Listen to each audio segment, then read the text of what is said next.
एवमुपासितव्यम् एवमुचैतदुपास्यम्।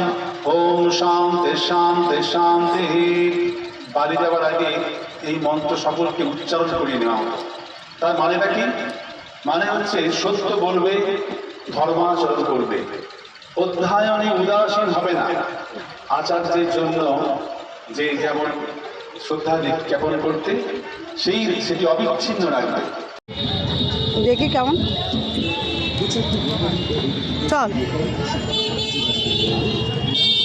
School থেকে বেরিয়ে ছেলে বললো চকলেট খাবো, যাই হোক খাওয়ার পরে মনে হলো একটু বাপের বাড়ি থেকে ঘুরে আসি, সেখানেই এখন যাচ্ছি। এখন মনে হলো যে একটু আঙুর নিয়ে যাই, মা বললো একটু আঙুর নিয়ে আসিস। যাই হোক সেই আঙুরের এখানে দাম দর করছি, কিন্তু লোকের কোনো খবর নেই। আমার ছেলে বলছে মা ঝুড়ি ধরে নিয়ে চলো, সেটাই ভালো হবে। কেউ যখন নেই আমরা ঝুড়ি ধরে নিয়ে চলি। যাই হোক তারপর সে এসছে, আঙুর নেওয়া হলো। এখন ছেলে বললো আমি একটু আইসক্রিম খাবো, চলো একটা কিনে দাও। মানে টাকা আর গোছাতে পারি না, একটার পর একটা খরচ হতেই তালে আছে, বাইরে বেরোলেই খরচ। তো একটা আইসক্রিম কিনে দিলাম। একটা আইসক্রিম ধরেছিল, সেটার দাম 35 টাকা। আমি বললাম বাবা এত টাকা নেই, তুমি 20 টাকার একটা আইসক্রিম খাও। সেটা খেয়ে আমরা এখন হাঁটতে হাঁটতে বাপের বাড়ি যাচ্ছি আর কি, বাপের বাড়ির উদ্দেশ্যে। দেখো ওই যে মা জামা কাপড় তুলছে। আমি এখন বাপের বাড়ি চলে এসেছি, খাওয়া দাওয়া হয়ে গেছে।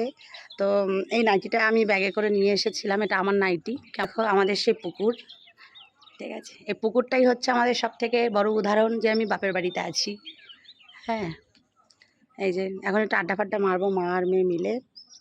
যাই হোক